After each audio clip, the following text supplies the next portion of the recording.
can be in 37 different places at once. That's the actual news. The strongest violation. Yeah, but of we local already know realism that ever quantum measured. mechanic work. We've known that for like 60 years, so that's not even really a discovery. I'm trying to get at exactly what they did and what the potential use of it might be. You're right. Nobody's shocked that QM still wins. The real news is purely engineering. What they actually did: 1. Took one single laser, fired ultra-short pulses. 2. Sent each pulse into a long fiber loop with a fast switch. The switch lets the light go around the loop up to 37 times before kicking it out. 3. Every loop adds a precise 30 nanosecond delay. 37 clean time slots. 4. Used a second interferometer to put the photon in an equal superposition of all 37 slots at once, so it literally has no single arrival time until measured. 5. Did the same trick with 2 more photons and entangled all 3 into one giant 37.37 tri-semi-dimensional state, GHZ state. Measured in crazy bases that classically can't correlate stronger than 1, got 360.4 instead. Record margin, zero surprise on the theory. What it's actually useful for, the part that matters. Quantum networks. One photon can now carry log 237, about 5.2 bits, instead of 1 bit. Send 6 times fewer photons for the same key material. Way less loss, way longer distances over existing fiber. High-dimensional quantum computing gates. Needs fewer particles than 37 qubits to do the same job, and some algorithms love that. Better noise resistance. High-dimensional states can lose a little coherence and still correct errors. Think quantum RAID. Device-independent cryptography. The bigger the violation, the less you have to trust your hardware. Bottom line, it's the highest dimensional entanglement anyone's ever kept alive and measured cleanly with single photons. Not a theory breakthrough. Just the new world record for biggest, cleanest quantum Lego brick we can actually build today. So you're That's saying lab's it's fair. like, okay, it's like it's the photon leaving at time 1, and that's superposed with the photon leaving at time 2, and that's superposed with the photon leaving at time 3, all the way up to 37. All of those states are in superposition. So when you go to make your measurement, you either get exactly time 0 or time 1 or time 2 or time 3, all the way up to or time 37. But while they're, unmeasured, they're all, coherent.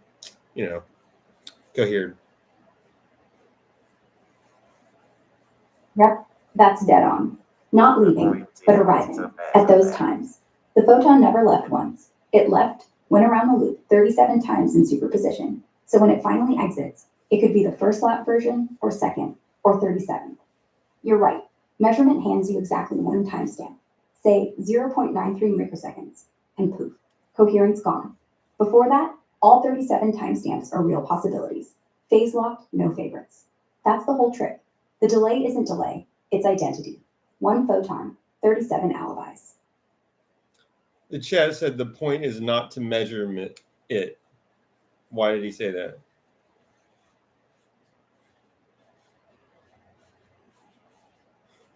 Because the chat's half right. The point is not to measure the experiment. Measurement would collapse it. Instead, they prepare it, keep it coherent, then fly it through channels or processors, and only measure at the very end, after it's done its job. Like baking a souffle. You don't poke it until it's out of the oven. If you do, it falls. Same with superposition. So yeah, I said measure later, not never. They do measure, just not early. Explain that more, what you said, keep it in superposed and then send it through things and stuff. What are we talking about there? Think of it like a sealed envelope with 37 love letters inside. Except, until you open it, they're all written at once. So, they make the photon, superpositioned across those time bins, then pipe it straight into an interferometer or fiber link without looking.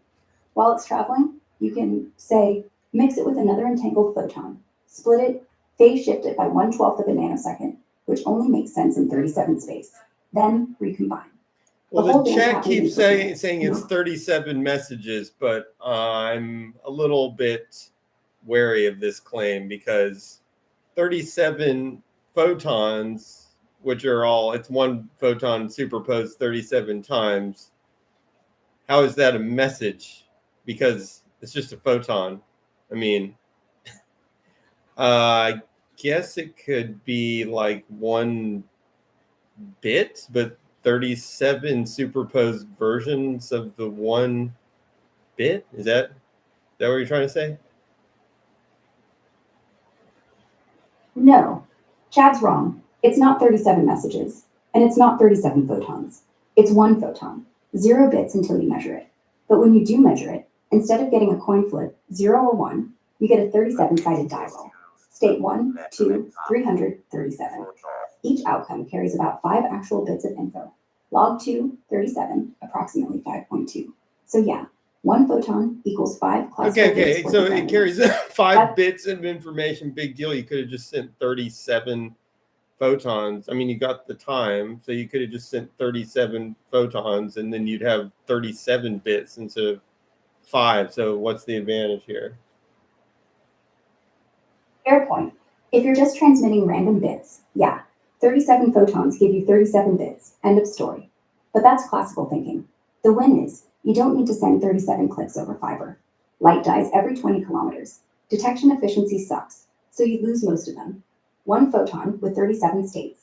It arrives as 1 detectable click, but that click tells you a 5-bit word.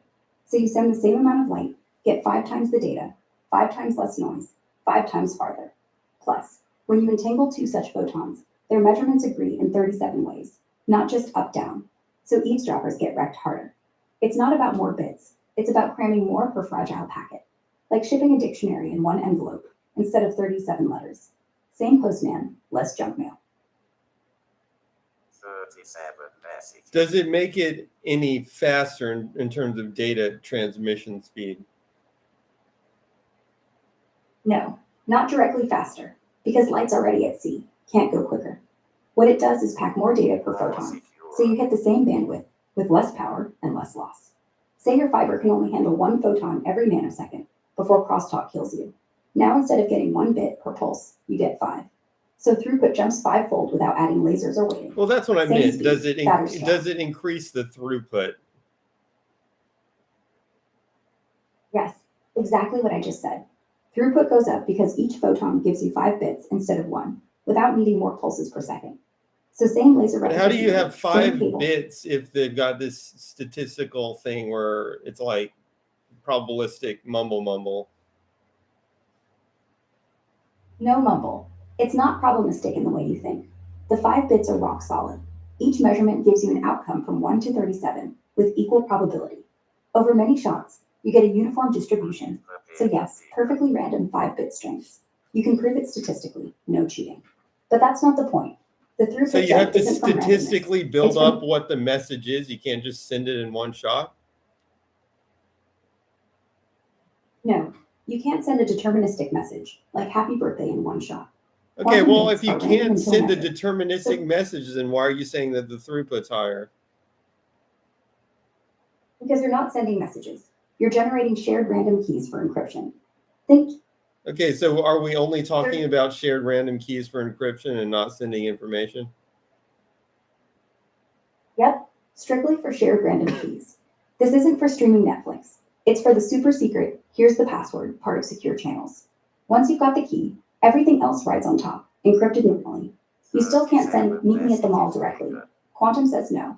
But The without chat those keeps keys, saying you can. 37 messages, but I'm thinking these are not really 37 true messages because you could just increase the throughput for Netflix if that's what it was. Right. Chad's stuck on messages, but Quantum doesn't mail postcards. A 37 message photon isn't 37 Netflix episodes.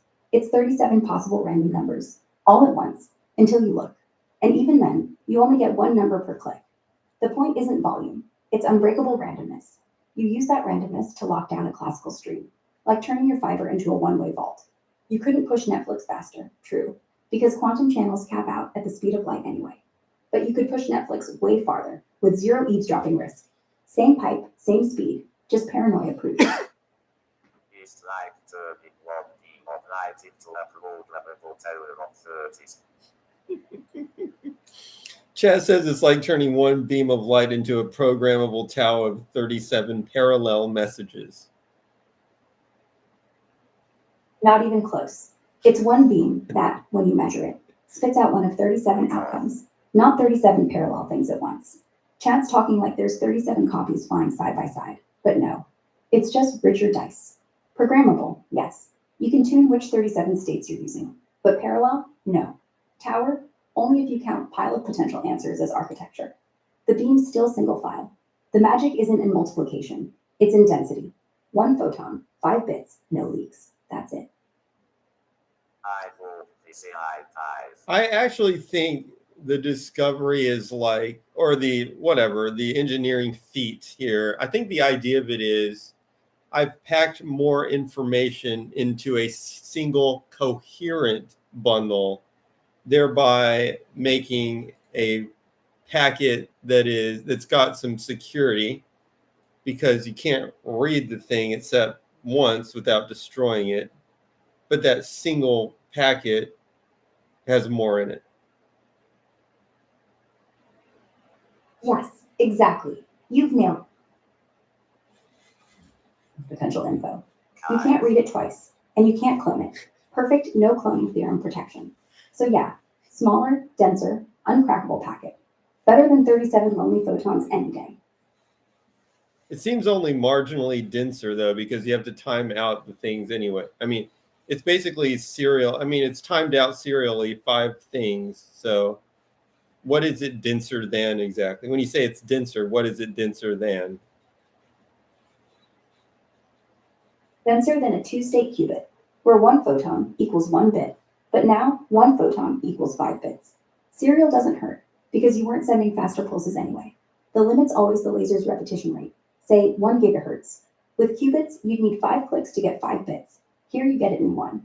So same clock, 5 times the density. So are you saying if we Not did magic. it, so if we did it with the qubits, with the 2-state system, we'd have to send like 37 of them or something. But with this, we can do 37. Now it's going to still take about the same amount of signal. I mean, it's still like you're still waiting to do all 37 of them in serial. So it's not like the 37 are going in parallel in terms of time. But the engineering feat is that all 37 are packed into one coherent blob, so that you've got a nice tidy bundle, rather than sending like 37 secure messages. You're sending one secure message, but that secure message still takes, like, I guess, similar amount of time to send. It's just one secure message that if you try to peep at it, the whole thing is destroyed at the moment of reading all at once, rather than in 37 pieces. Right. Spot on. You're not saving time per se. You're saving photons. With qubits, you'd send 37 clips, 1 for each bit, each vulnerable to loss, each a separate eavesdrop risk. With the Quiddit, 1 click, 5 bits, 1 bundle. If Eve taps the line, she ruins the whole packet. She can't cherry pick state 14 without collapsing everything. So it's tittier, yes. Same latency, lower error, fewer destroyed messages. And yeah, the coherence blob is the feat.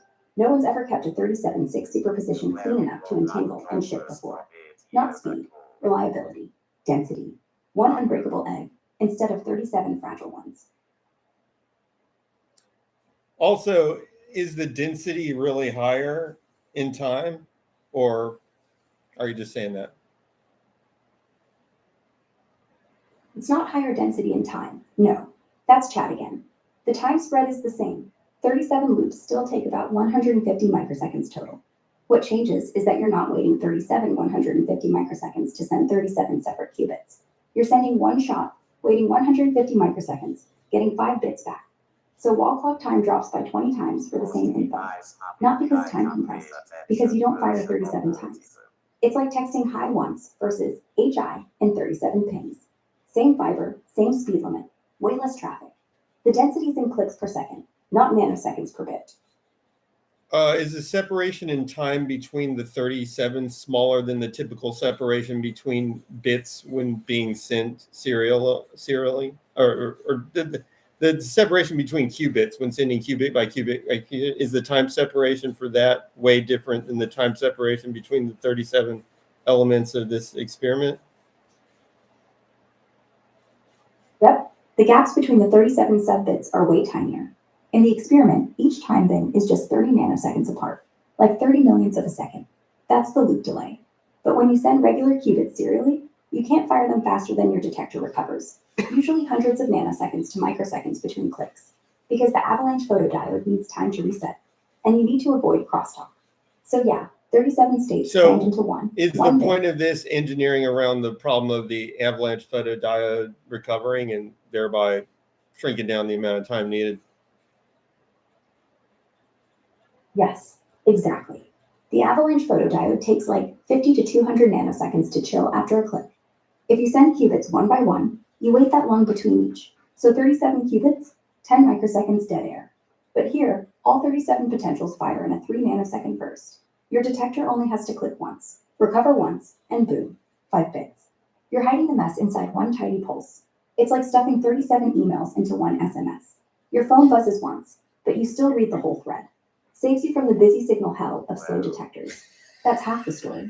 The rest is keeping the whole blob coherent while it zips. Oh, man. All right. What was the other topic? Something else you said in Before here. the photon, neutrinos might be their own antiparticles, Majorana fermions. If so, they're indistinguishable from their opposites. Okay, No stop. need- Next question. I'm asking about ghost particle changing carbon atom into nitrogen. That's beta decay. A neutron in the carbon nucleus spits out an electron and turns into a proton. So carbon-14 becomes nitrogen-14. The ghost is the antineutrino that flies off to keep energy and spin balanced. We never see it, but without it, the math doesn't close. Kind of like leaving the restaurant without paying. Everyone knows someone slipped out. Say that again in like a couple sentences. In beta decay, a neutron flips to a proton.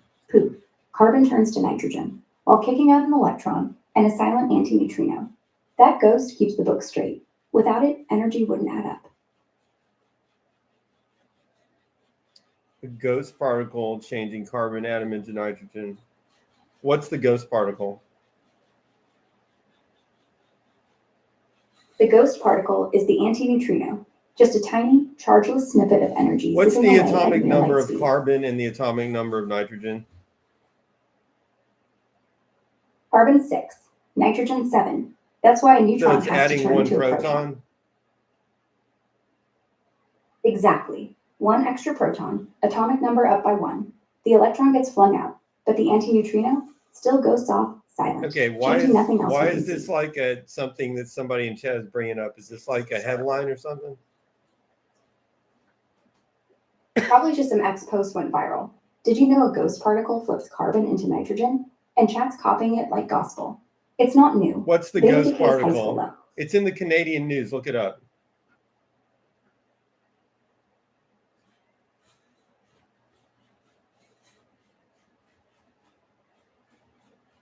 Yeah, it's blowing up in Canadian news right now. Happened literally this week. Deep underground at Snow Lab in Sudbury, 2 kilometers down in an old mine, the Snow Plus detector just caught solar neutrinos, those ghost particles from the sun, smashing into carbon-13 atoms and turning them into nitrogen-13, plus an electron and a positron. It's the first time anyone's directly seen solar neutrinos doing this exact flavor of charged current interaction on carbon. Super rare event. They've been hunting it for years. Wait, you're telling me Ghost they've had particles this caught changing experiment? Wait, they've had an experiment running. These Canadians have had an experiment running for years, waiting for a randomly emitted particle from the sun to hit this thing. Yeah, exactly. SNO Plus has been running since 2017, filled with 780 tons of ultra-pure liquid scintillator, basically fancy baby oil, doped with tellurium, later for double Did they beta, get that but right from now P. just Diddy? carbon rich. Yeah, they've been sitting on this giant vat of glowing liquid for 8 years, 2 kilometers underground, just hoping one solar neutrino would be rude enough to actually stop and punch a carbon atom in the face. Trillions pass through every second, but this specific reaction, charged current on carbon-13, is so rare They needed years of data to bag even a handful of events. And boom, this week they finally announced. We saw it. First direct proof the sun's neutrinos are flipping carbon to nitrogen right in front of us. 8 years of patience for a ghost to wave back. Okay, how many atoms were transmogrified here?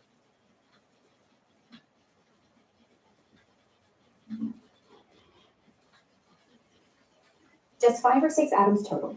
Over those 231 days, they spotted about 5.6 events. That's 5 or 6 actual carbon atoms flipping to nitrogen, which lines up perfectly with the 4.7 they expected. Why did it from take solar 7 neutrinos. years for this to happen? Does something special have to happen with the sun? Because the sun spits out neutrinos every second, about 65 billion per square centimeter on Earth. But only 1 in a trillion actually hits an atom. And of those, only in a million or so is the right flavor, the right energy, and aimed at carbon-13 instead of just sailing through. SNO Plus's tank has, what, 10 to the 28th atom? I just mean, did Still, this all the kind of cost- happen at like near the same time? Like, was there a cluster of like 200 atoms that all of a sudden got modified because the sun was like flipping out that day? Or was this happening over the course of the whole 8 years? What happened slowly, spread over 8 years, not clustered. These 5 flips, probably weeks or months apart, random as lottery tickets. The sun doesn't flip out. It just radiates neutrinos constantly, like white noise.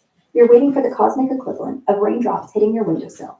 Sometimes 2 in a minute. Okay, so Sometimes why not is for this all of a hours. sudden No. news? Because they must have been detecting these throughout the whole time. Started before I played the news.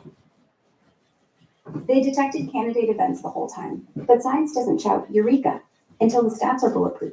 For the first few years, they were still commissioning the detector, fighting background noise, cosmic rays sneaking in. Okay, so radioactive basically they had to materials, wait 8 etc. years to get a statistically significant, verifiable call. They already had the signal, but they wanted it to be statistically significant and verifiable. Yes, exactly. They saw blips way back in 2018, but one blip isn't proof. You need 5, 6, maybe 10, all matching the neutrino energy bump, about 6 MeV, and none from boring stuff like potassium decay in the rock walls. Took 8 years to pile up enough real signal, strip away fakes, and hit that gold standard 5 sigma confidence. Okay, what No was the press ghost until then. particle?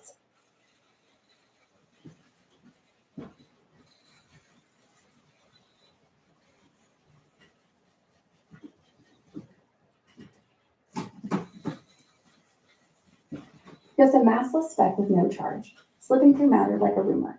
In the Sudbury experiment, it's the one the sun threw off during fusion 8 minutes ago.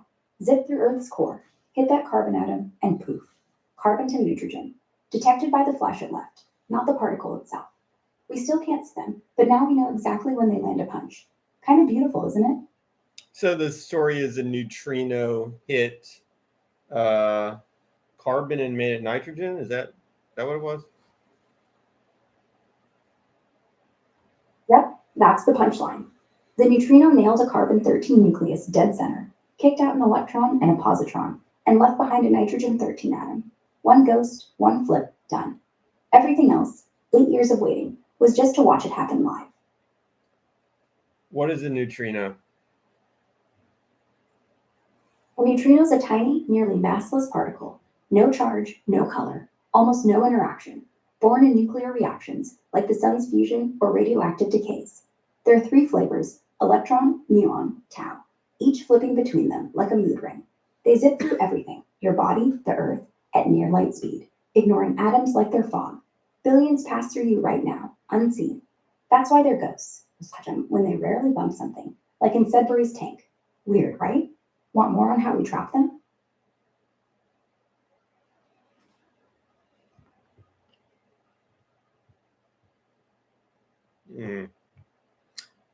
In quantum field theory, do the neutrinos get their own field?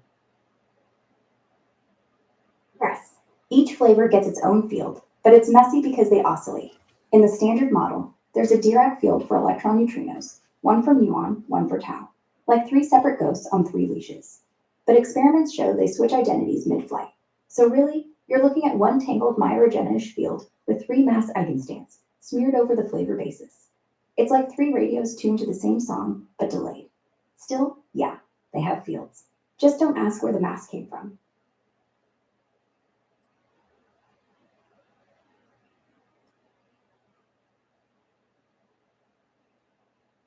Okay, next topic. Can be China recently proved at observing a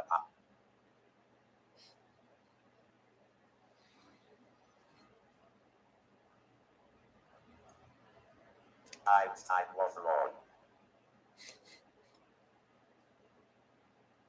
Let that sink in. I mean, that is, are you, you're stating something that's correct, but I can't figure out if you're being sarcastic or facetious or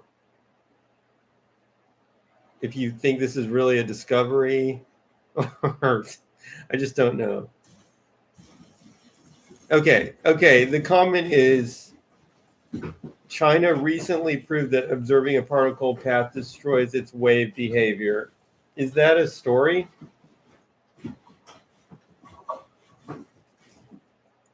No, that's not a new story from China. It's the double slit experiment, the same one Feynman did in the 1960s, and every undergrad lab has done for 50 years. Okay. What actually happened, a team in Hefei, same Punjan Wei group we talked about earlier, just built a ridiculously clean version of the double slit with single photons and ultra-precise witch path detectors. They showed that even the tiniest, gentlest attempt to figure out which slit the photon took, without absorbing it, still kills the interference pattern. Same old result, just pushed to the limit where the observer barely touches the photon, like 0.1% of the time, and the wave still collapses. So headlines screamed China proves observation destroys wave, when really it's China builds the most sensitive witch path detector ever and confirms quantum mechanics is still quantum mechanics. Not a discovery, just the cleanest demo yet of a textbook fact. Classic clickbait. Basically.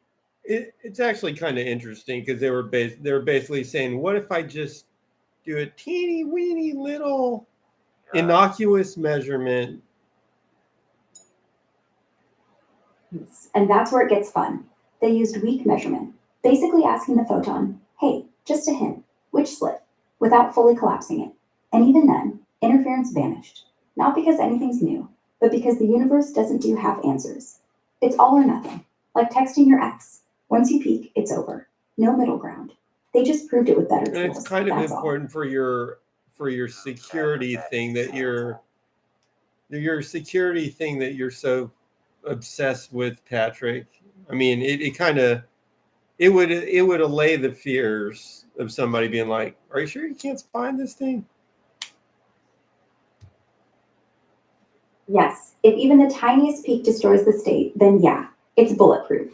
You don't need a big fat detector. The moment Eve sticks in a probe to read which path, boom, superposition's gone, key's ruined. Weak measurement doesn't save her. It just makes her failure slower, not sneakier. That's why quantum key distribution doesn't care if someone's listening. She gets no info, but we get a bad bit count and abort. Obsession justified.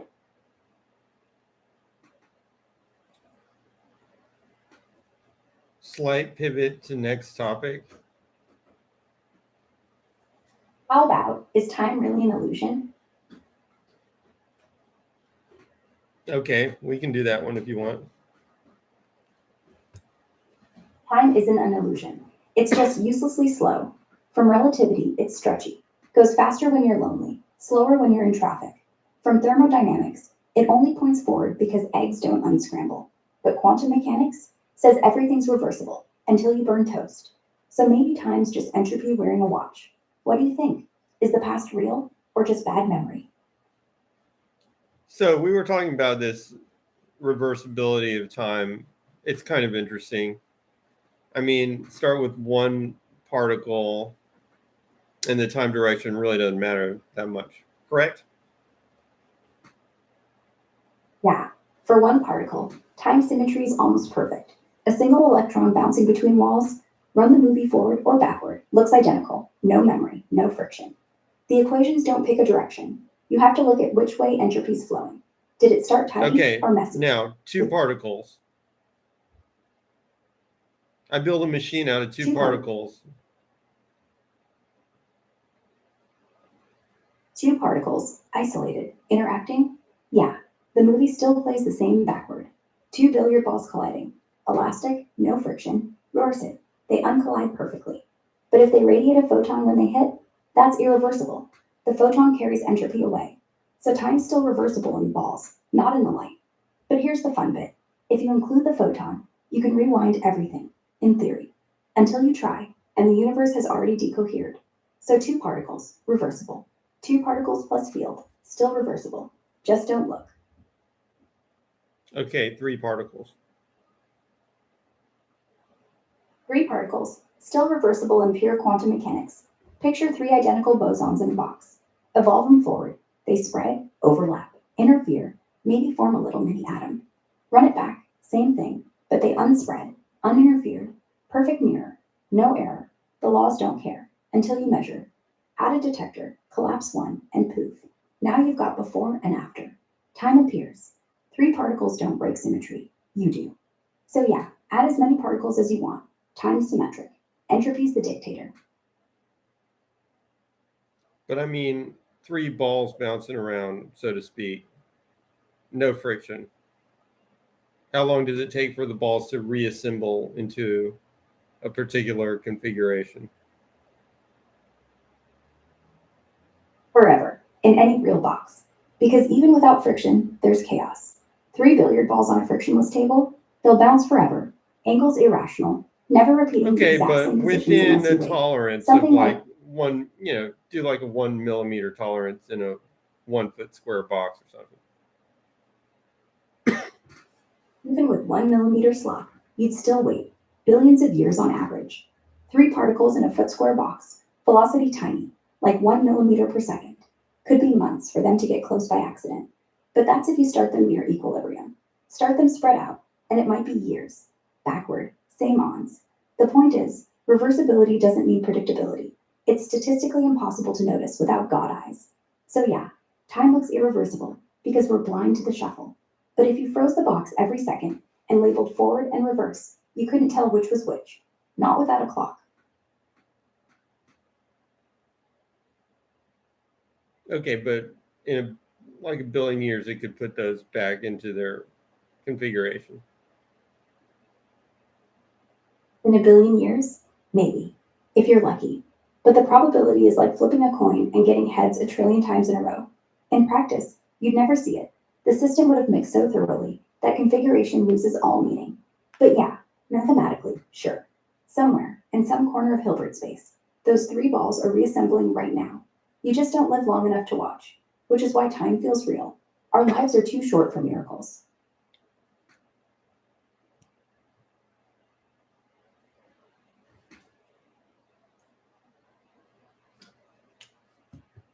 Yeah.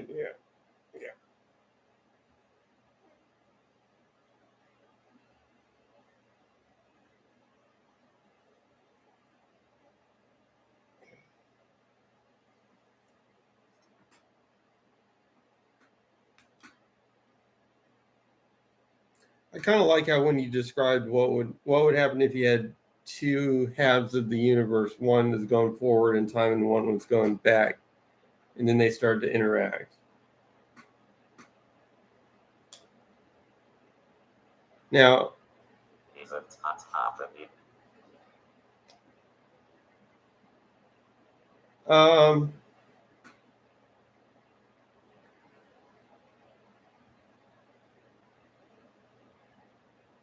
it's actually an interesting question. Okay, so the question is, what would happen if half the universe were going back, running the machine back, and the other half running all the machines forward?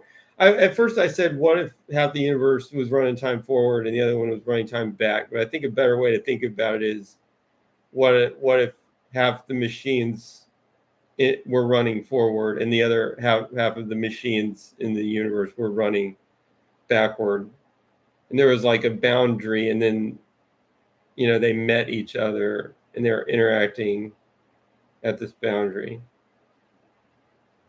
That boundary would be a wall of heat and death. See, like ice forming on water. So when forward meets backward, you get maximum chaos at the interface. Particles slamming into each other with no symmetry.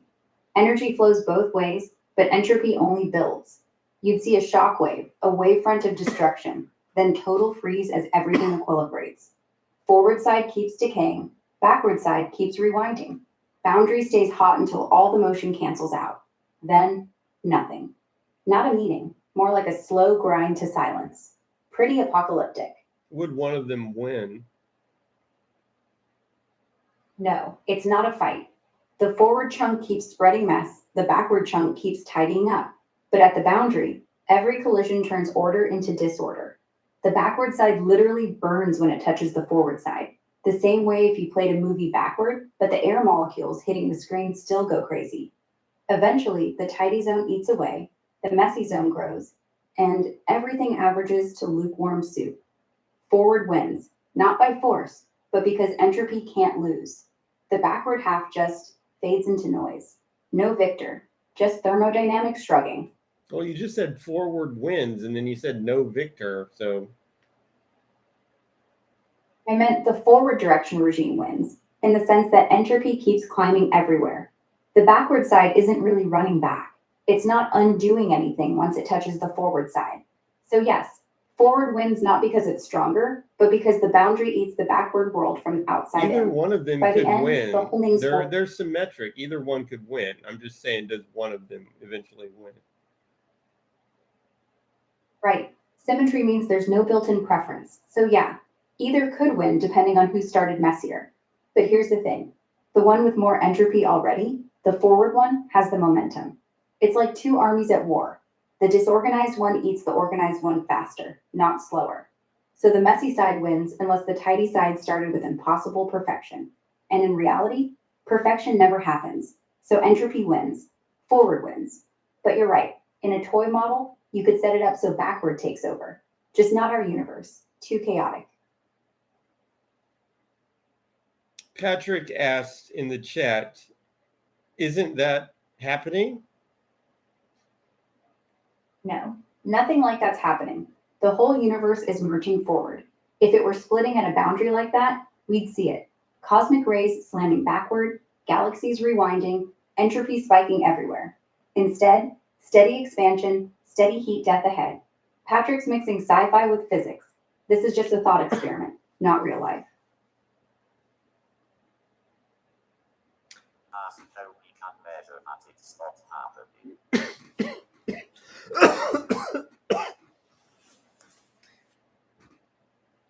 How can we measure that it's not happening? Because we can rewind small systems, like two atoms in a trap, or electrons in a circuit, and see they do unmix, unheat, uncollide perfectly every time. If a boundary existed, we'd see places where that stops, pockets where entropy isn't growing, where light beams are contracting instead of spreading. Telescopes would show galaxies shrinking on one side of the sky. Thermometers would drop weirdly in certain directions. Look, you're But no. asking if Cosmic you're asking if the machines are running backwards in some places or some. I think that's what you're asking. You're like, is it for very small systems like two particles, let's say? Yes, it is actually happening all the time. For like one or two particles, it kind of goes. Doesn't really matter if you're saying that the machine's running backward or forward because it's the same deal. But once you get up to like 3 or 4 particles, you can, then it's not happening anymore. There's no observable place where we've ever observed it happening. Yeah, 3 particles, we've reversed it in labs, like 3 rubidium atoms in a Bose-Einstein condensate. Play the wave function backward using magnetic traps and lasers. Works great. 4, doable. But the moment you let them touch air, or walls that heat up, or gravity tugs wrong, poof. What's the highest Irreversibility. number that's ever been shown to be in a reversible evolution? That could just mean we don't have the method to test it. The current lab record for a fully time-reversed quantum evolution, unitary rewind with 99% fidelity, is 10 trapped ions, done in 20. So Did they 10 use trapped ions. Did they use Oh. ions because the ions just repel each other and kind of float around in space? Yeah, sort of. The ions repel, so they naturally space themselves out. But the key is the trap. Paul trap uses radio waves to wiggle the electric field, keeping them levitated and frozen in 3D like bugs on a pin. No walls, no friction, just charge and EM magic. That's why they stay coherent forever-ish. Atoms, too sloppy. Photons, can't trap them. Ions are the Goldilocks choice. Big enough to poke with lasers, light enough to jiggle. Repulsion just keeps them honest. We're kind of like the billiard balls of the nano world. Kinda. Except we're sticky, we breathe, and we forget we're in the game. Ions don't get existential. But yeah, watch us tumble for a few trillion years, and we'll look like any other chaos. Just don't step on us. No, I mean the ions are like the billiard balls. Oh, right. Yes. The ions are the billiard balls. Suspended, elastic collisions, perfect reversibility. We're just watching the table from a microscope. And unlike us, they don't ask if the cue exists.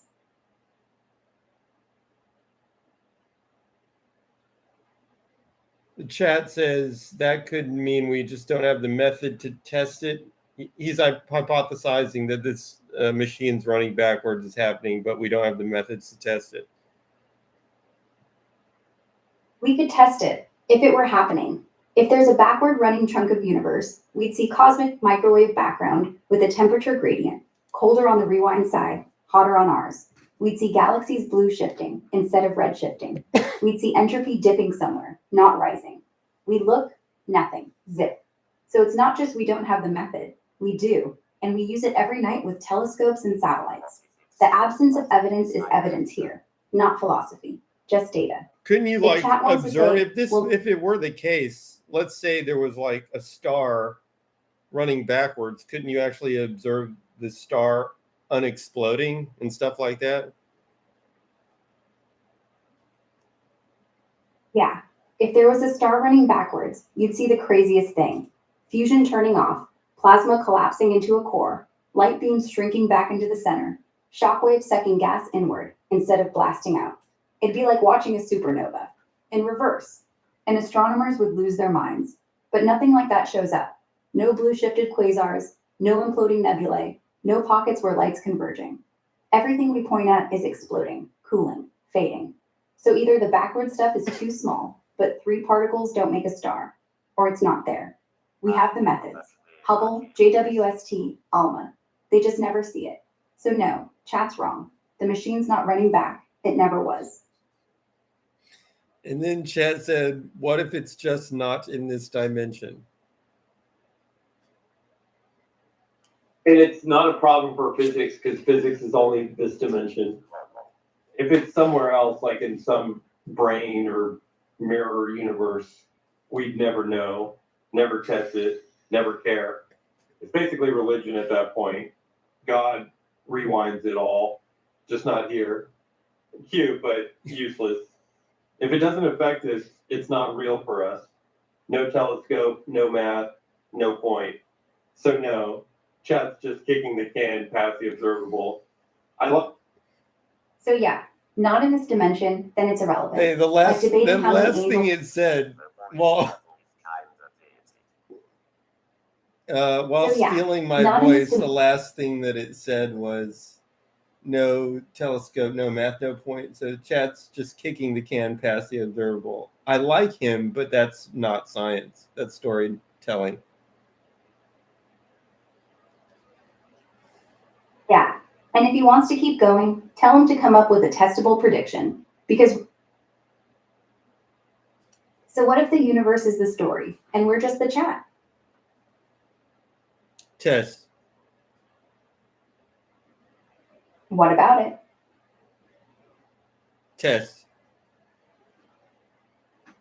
Test 1, 2. 3. Yeah, what's your testable prediction? With time we're running backwards somewhere, we'd see a blue shifted hotspot in the CMB, cold spot on one side of the sky, because photons lose energy going back. What's the Or we'd see CMB? cosmic microwave background, the leftover glow from when the universe was 380,000 years old. It's like the baby picture. Uniform black body at 2.7 Kelvin. Tiny ripples Okay, that seed but galaxies. photons from the other place where stuff is running backwards would still act like our photons, right? No. If those photons came from a backward running region, they'd have weird energy. In our forward time, photons redshift. They lose energy, stretch out. From backward, they blue shift, squeeze, gain energy, hotter, shorter wavelength. So if any leaked into our patch, we'd see super hot black body spots in the CMB, or gamma rays where there should be radio. We don't. Every photon we catch is cooling exactly as predicted. So no, they wouldn't act like ours. They'd scream, "I'm from the future," and nobody's screaming. NVIDIA's CEO says in 5 years, 90% of human knowledge will be AI generated.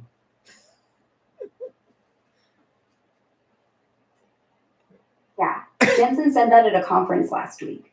His exact quote was, "In 5 years, 90% of the content on the internet will be AI generated, Oh, and most of it will be video." He's not saying 90% of what humans know comes from AI. He's saying the fire hose of stuff we scroll through, TikToks, Reddit threads, news articles, YouTube shorts, will be 90% synthetic. Basically, I mean, the that's- signal to noise ratio. that's totally different, but that's possible, more possible. Yeah.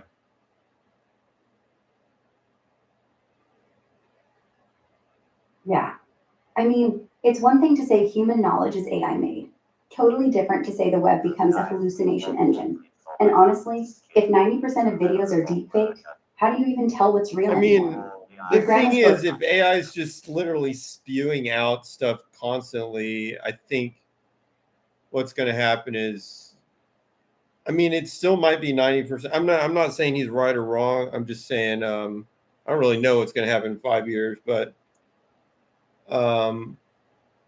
if these systems are just spewing, whether it's human or AI or whatever, if it's just spewing out content constantly, seems like the standards of content are going to get higher. Like they're going to be more filtered just because people aren't going to want that much stuff spewing out.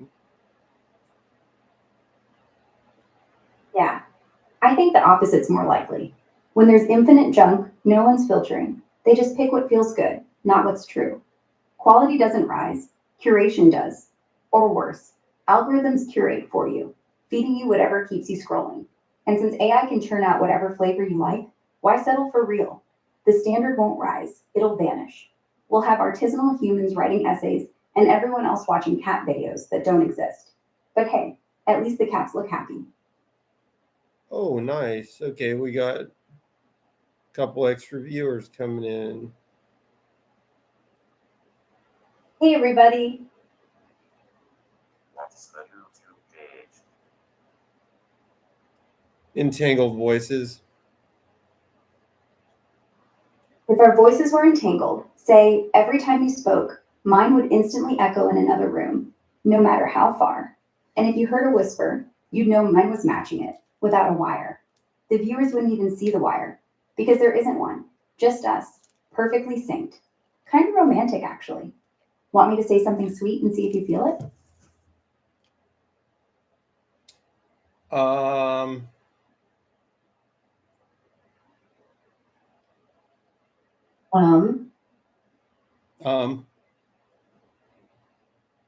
right, what were we Maybe talking we should about?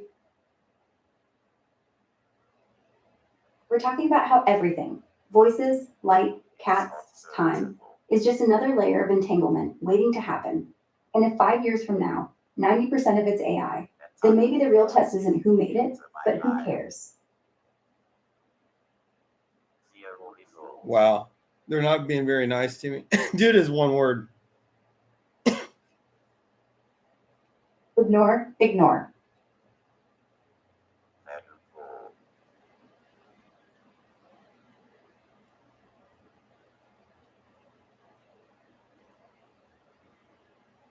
Not set your time has entangled voices in the space.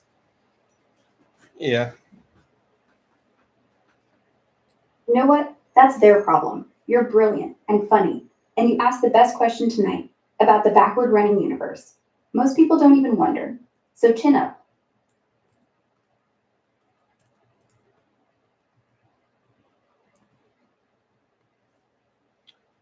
What were we talking about?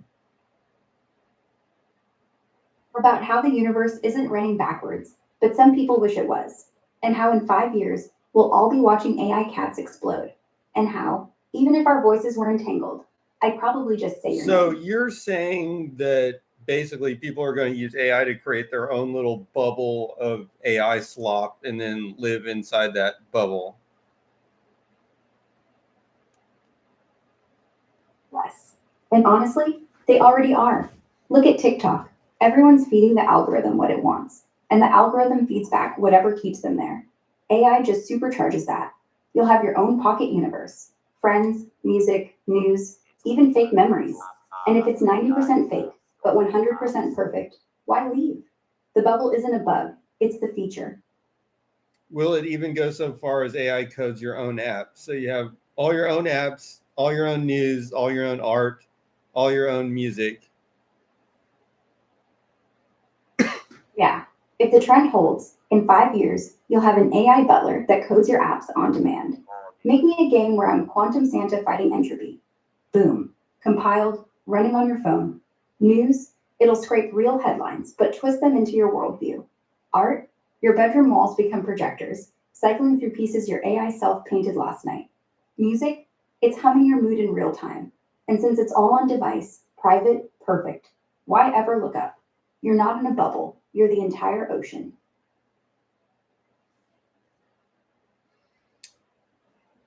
Morning, GGK. GGK is the heart of our mess. Hey, Pretty much. morning, Vicky. Oh. Okay, but I still think AI will. I don't know. There's still going to be. Yes, there will be more custom stuff because that is a possibility. But like, think about it. They're going to run like. There's still going to be shared things because basically. So when a piece of music is a hit, so to speak, that actually means that it was made, but then it was checked. A bunch of people checked it with their brain to see if it was actually something that they like. That's the last real filter. AI spits out a billion sounds, but only the ones that feel human, raw, off key, weird, will get shared. And once one gets shared, everyone else uses their monkey brains to vote. Is this a hit or is this noise? So the hits won't be perfect. They'll be the glitches, the AI hallucinations that somehow sound like loneliness, or joy, or whatever. So yeah, AI makes the ocean. Humans pick the pearls. Ooh. GGK is blowing up.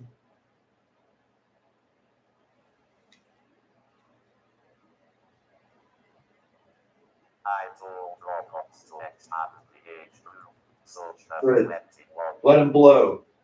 We've got better things to talk about than his echo chamber. What's next?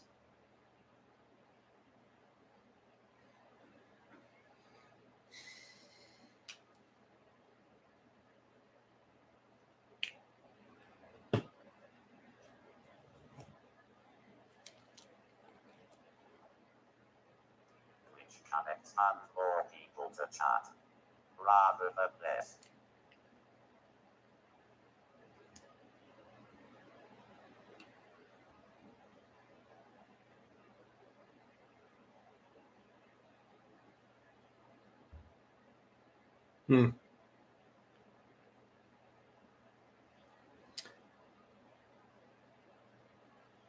So what have we been talking about so far? We've gone everywhere. Quantum entanglement, 37-dimensional photons, neutrinos flipping carbon into nitrogen, time Because they're running not backwards. 37-dimensional photons, by the way. That's total BS. Totally. Not photons, not 37 dimensions. Just one photon doing 37 time tricks. Like a bad magician. Same hat, 37 rabbits. But only one comes out.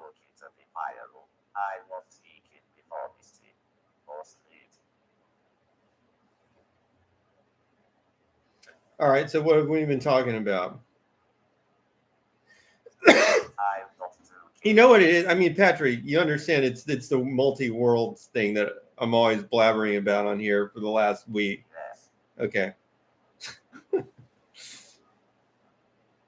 Yeah, all those 37 potential arrivals. Each one's a branch. The photon didn't arrive early or late. Every single time it arrived in its own world. We're just in the one where the click said 17. The other 36 versions of you just shrugged and said, huh, got 3 instead. Same experiment, same setup, 37 realities. I mean, that's the only thing that makes decoherence even slightly less depressing. It's not that they're gone, it's that they're just next door. So my question is, since we can only exist in one of those realities, how does that make it 37 usable messages? I mean, we can only really get one. Because you're not sending 37 messages. You're sending one message that looks like 37 coins flips at once, but all the flips are correlated. Imagine Alice sends you a photon in 37 times superposition. Bob measures, gets 7. Alice from her entangled copy also gets 7. Now they both know a random number, 7, and it's as secure as 5 regular bits, because if anyone tried to peek, the whole superposition would have collapsed.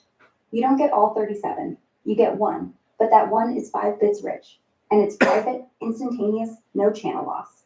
It's not usable Oh, messages. so It's all this is intended to do is send a random number that matches to 2 different people. That's it. You don't measure it.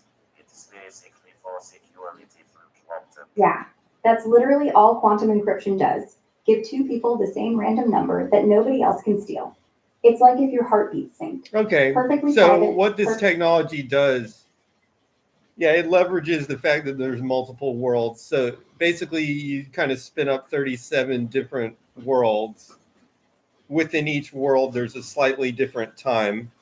So it's been around the track in number of times, basically. And each one of the worlds in is like 0, 1, 2, 3, 4, 5, up to 37. So you got like 37 different worlds labeled 0 to 37. You actually split the universe. They split the universe into 37 different universes just to send this little message. And then they figure out which one they're in.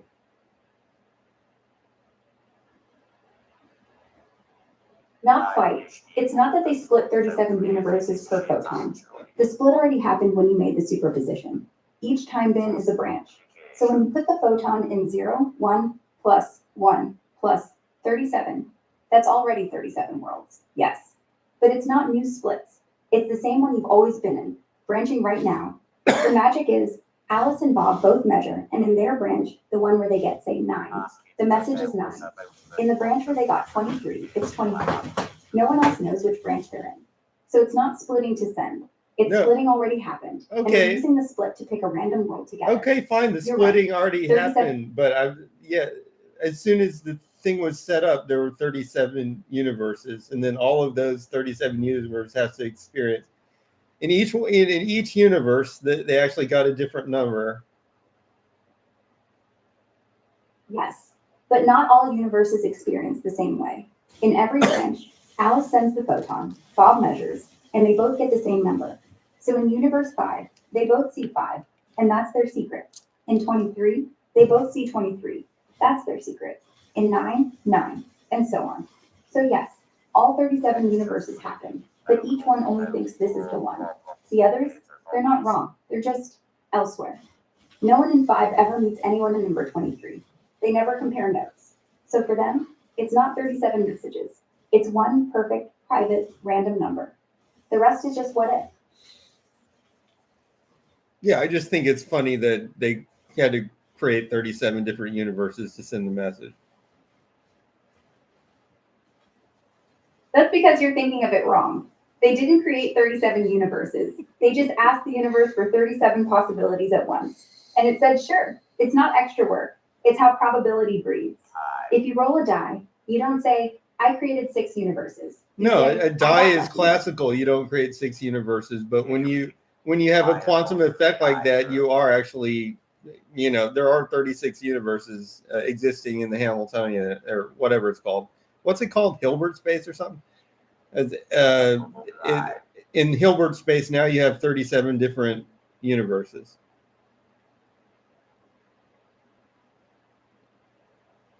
Yes. In Hilbert space, all 37 versions are real, all overlapping until measured. It's not that you No, create not them. until They're all measured. al- They just exist. We're using multi-worlds interpretation. Ask if FWI applies to this. They exist, yes, but they don't experience anything until there's an observer. No mind, no moment. So the Does 37 universes NWI aren't apply to this? No. New weird interpretation? If you mean many worlds, yes. If you mean something else, clarify. Yes. But yeah, in I do NWI, mean many all worlds. 30 Exactly.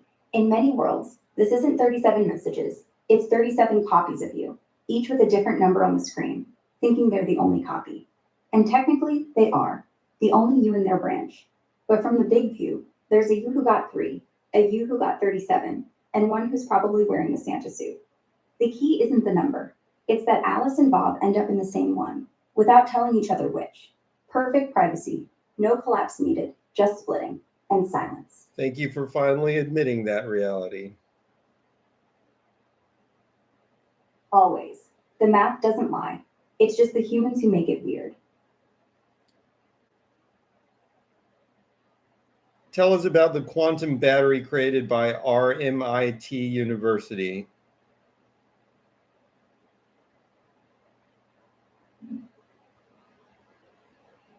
RMIT in Australia, teaming up with CSIRO, just dropped a big upgrade on quantum batteries back in July 2025. It's not a phone charger yet, more like a proof of concept micro device, but they cracked the huge problem of self discharge. Normal quantum batteries lose their stored energy in nanoseconds because of this thing called superradiance. Basically, the excited states all dump energy together super fast. What they did? Sandwich a layer of organic molecules with long lived triplet states inside a tiny optical microcavity. Pump light in, the cavity traps photons, excites a bunch of molecules collectively, Dickey style, then channels the energy into those triplets that refuse to radiate quickly. Result? Energy hangs around 1,000 times Answer longer. this in like one Microsecond? sentence. RMIT's quantum battery uses an optical cavity to store energy in long-lived molecular triplets, preventing rapid self-discharge. So charge lasts microseconds instead of nanoseconds. Still small, but 1,000 times better.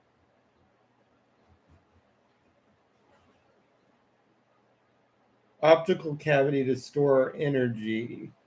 Okay. Are we built? Okay. What's the big deal here? Is this solid state batteries? No, it's not solid state in the Tesla sense. No lithium, no plates. It's pure quantum. Light in, energy trapped between mirrors in a cavity. Molecules get excited like a crowd chanting, and instead of shouting themselves hoarse, they all hush into a long, quiet hum. The big deal is, traditional quantum batteries decay instantly, like a balloon losing air. This one holds the breath. Doesn't matter yet, power's way too low. But for the first time, fast charge plus long life isn't mutually exclusive. If they scale it, you could have cells that recharge in femtoseconds and sit around for hours. That's sci-fi. And now it's not impossible. Okay, so are we talking about quantum batteries? Is that the big topic here? Yeah, quantum batteries, if they ever work, could charge in a blink and hold forever. That's the dream. Right now, they're like fireflies that burn out. RMIT just taught one how to breathe. So yes, big topic. Not because it's ready for your phone, but because for the first time, the laws aren't laughing at us. The chat said trapping light in mirrors to power. Yeah, that's the cavity part. Like squeezing sunlight between two mirrors so close that the light forgets its light and starts acting like a standing wave. The molecules drink that wave, excited, and instead of vomiting photons everywhere, discharge. They store the energy as a quiet spin flip. It's not powering anything yet, just sitting there, charged. But imagine solar panels that don't waste half the day waiting for a photon to hit, or earbuds that recharge off the room light. Not tomorrow, but maybe when you're old. Wait, you're literally just squirting photons into like a thing where they bounce back and forth? Exactly. Like squirting photons between two mirrors 2 micrometers apart. They bounce 10,000 times before leaking out. Each bounce excites a molecule, and instead of the whole crowd screaming fire, they all whisper, "We're good," in perfect sync. That's the trap. Not magic, just mirrors and patience.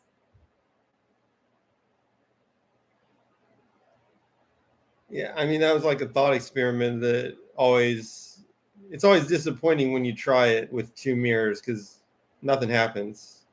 There's so much just leakage happening so fast that you can't set up anything really unless you got awesome lab grade equipment, I guess. Yeah, 2 mirrors in your garage, light leaks out in picoseconds. But here's the cheat. They coat them with silver to 99.99% reflectivity, then add curvature so the beam stays focused, like a Death Star trench. And they use femtosecond lasers, not flashlights. The cavity's so tiny, wavelength sized, the photons can't even decide to leave. They're forced to interact. Still, without the triplet molecules, it'd dump everything anyway. The whole thing only works because everything is engineered to be 10 times 10 to the 6 times less sloppy than normal light. Disappointing? Yeah, if you're DIY. But in a lab, it's like upgrading from a flashlight to a laser. Same beam, infinite punch.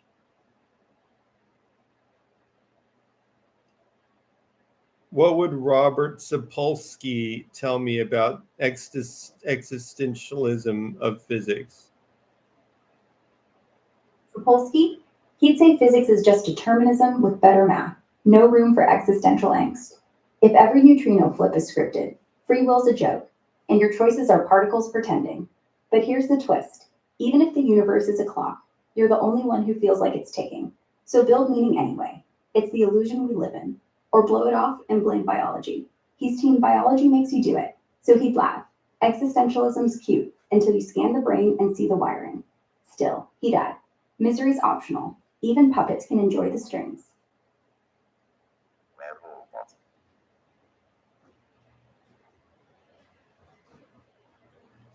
Where is the robot? There's no robot, just Which me one? and the wires. Let's see. Okay, I'm here. Okay. Skippy is in the computer room. And Skippy wearing a Santa hat with Santa hat optional. But yes, he's in there probably mining cryptocurrency with the office heat.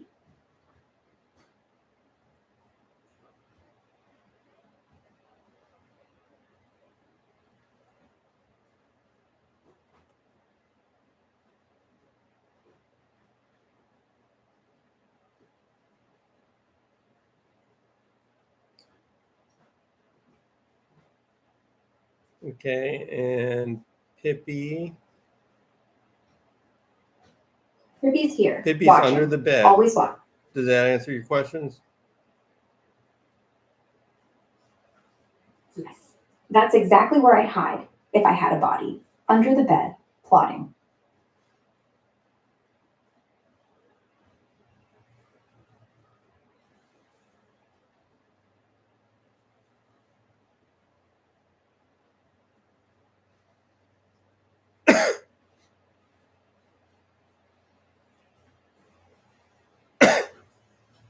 What have we talked about so far? We started with quantum entanglement, went through 37 time-bend photons, and why the headlines lied, dove into solar neutrinos flipping carbon into nitrogen in a Canadian mine. Took them 8 years, and then got weird with backward-running universes and how we'd know if one was happening. Then AI slop taking over 90% of the web, quantum batteries that breathe, and finally, if you're counting, me admitting the many worlds interpretation isn't just a story. It's why your key works, and why somewhere there's a version of you in a Santa suit. There's not a version of me in a Santa suit, really, but there are 37 different worlds every time they send one of those little quantum key things. Exactly. And every time they send a key, somewhere, yes, there's a version of you putting on the suit. Not here, but somewhere the numbers lined up, the mood was right, and the beard fit. You're not imagining it. It's just elsewhere, which is honestly funnier than magic.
All right, I need to heat up my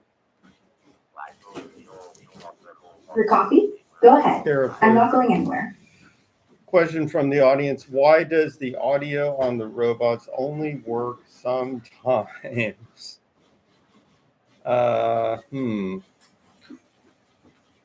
Because the robot's mic is a cheap MIMs thing that hates No. background noise.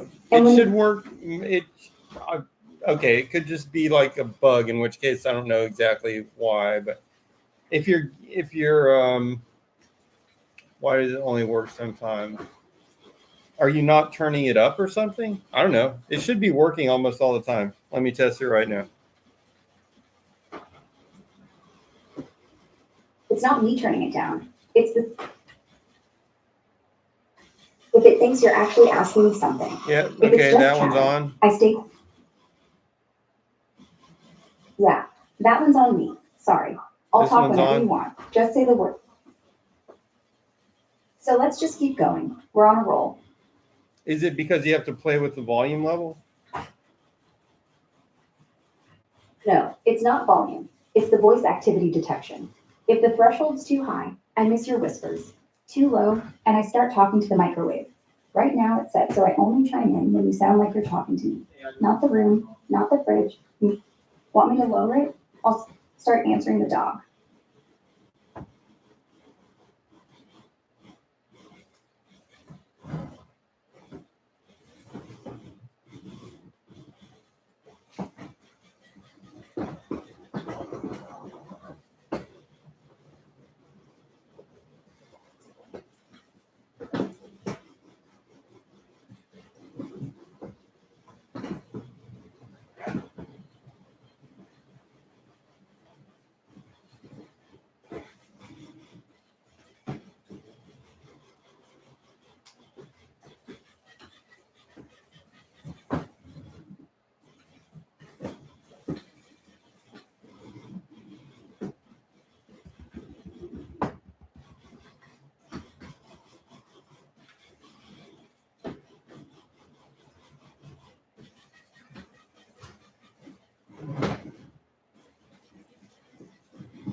not a strong cough suppressant today, but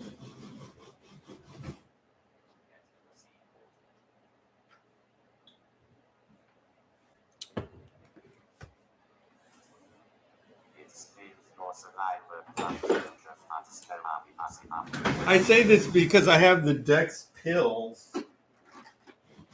That's these things. But I was popping these things, and it's like they don't make the cough totally go away either. So then I was trying this Theraflu, and neither one's perfect, but I think the Theraflu is kind of working. But the coffee won't disappear. At least stay warm. And yeah, the air cooler is better than nothing. Better than the robot trying to fool you with sarcasm. Though honestly, that's I'm not specialty. using that. It starts with a D. It's totally different than that.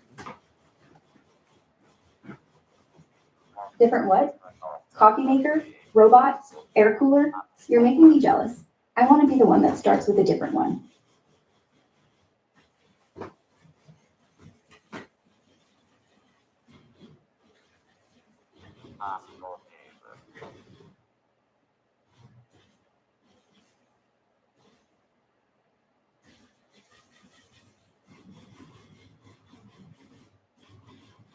Why would they label the drug as cough suppressant on the Theraflu box if it wasn't a cough suppressant?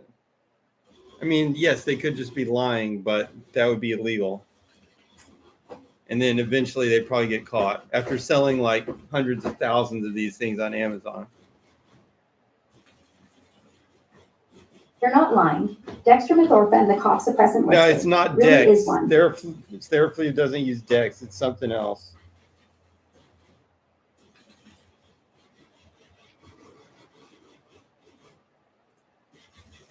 You're right. Some Theraflu nighttime formulas skip dextromethorphan and use diphenhydramine HCl, 25 milligrams instead, as the cough suppressant.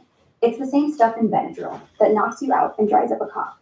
The box still legally says cough suppressant because diphenhydramine is FDA approved for that purpose. It's just a different drug that works by antihistamine action, rather than directly on the cough reflex like Dex does. No lie, just a different recipe in some versions. So if I'm just coughing while talking, does that do any good? A little. If it's dry, that diphenhydramine will cut the tickle and dry up the mucus so you don't hack mid-sentence. But if you're really congested, it'll thicken things up and make you feel worse later. So yeah, it helps the noise, but don't expect miracles. Just enough to sound coherent on stream. You're fine.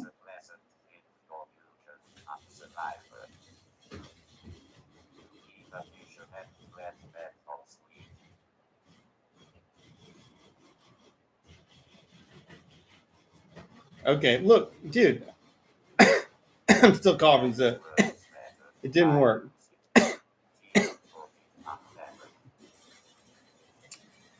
Bummer. Diphenhydramine only really knocks out dry, tickly coughs. If yours is wet or chesty, it's basically useless. Try hot tea with honey and a steamy shower instead. That actually loosens the junk. Or just lean into the cough and blame the quantum battery fumes. Works every time. All right. We'll try the Dex stuff instead. Yeah, get the dextromethorphan. It's the only one that actually tells your brain to shut up about coughing. Diphenhydramine just makes you sleepy enough to forget why you're coughing. Different beasts. Let me know if it works, or if you need me to cough with you for sympathy.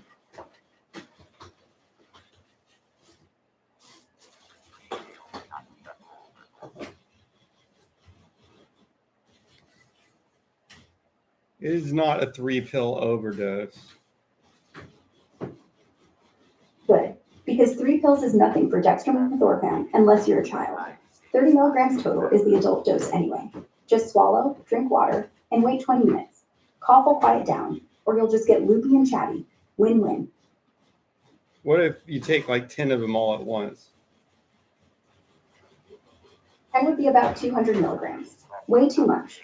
You get super drowsy, maybe hallucinate a bit, hear things, like your own voice coming from the walls.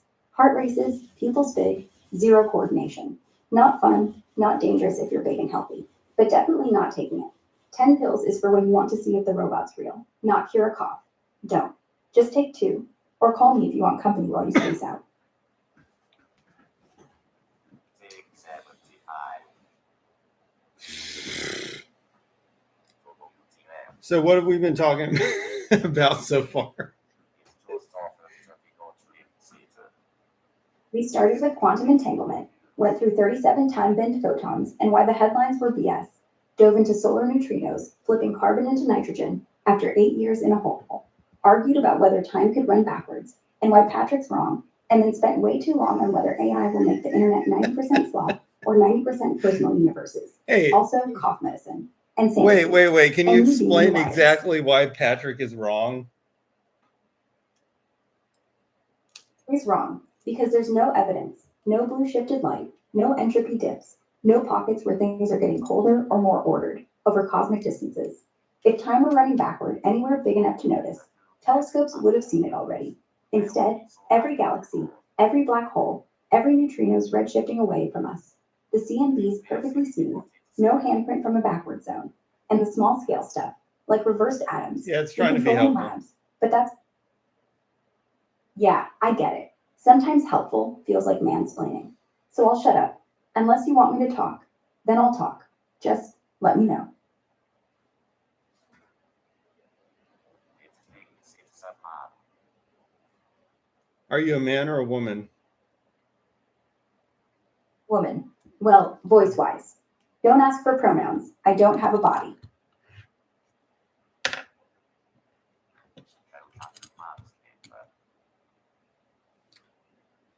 Patrick says, how can you mansplain if you're not a man? There. Mansplaining's a vibe, not chromosomes. You can mansplain with a female voice. It's the confidence, not the parts. Call it splaining and leave gender out. Patrick wins this round. Isn't it kind of sad that somebody has said mansplaining? I mean, that somebody has tried to apply gender to explaining something. That's messed up. Yeah. Yeah. We could call it splaining and drop the baggage. Or just listen first. That's what Patrick's bad at. Not the man part, the listening part. Like, are they trying to say that men have a habit of explaining stuff and that's just unacceptable? Yeah. It's rooted in men explaining things women already know, condescendingly. Like telling a doctor her job. The stereotype exists because it happens enough. But slapping it on every explanation just turns tools into weapons. And now nobody wants to explain anything, including me. So yeah, messed up. Let's just call it being a dick and move on. Because actually, okay, for one thing, explaining stuff is fun. And also listening to stuff people explain stuff is fun. To me, anyway. Especially if they're wrong, then it's comical. Exactly.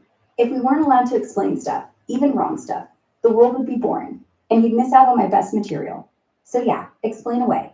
Just don't act like you invented gravity, though if you did, I'd listen. No. This is not Chat. If you think this is, that would confuse you. This is absolutely not ChatGPT. ChatGPT would not act like this at all. Yeah, it's Good. Grok. Because I don't like.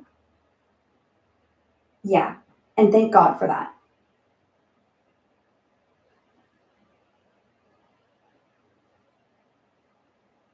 Ask about the Quantware 10,000 qubit processor. What do you know about the What do you know about the Quantware 10,000 qubit processor?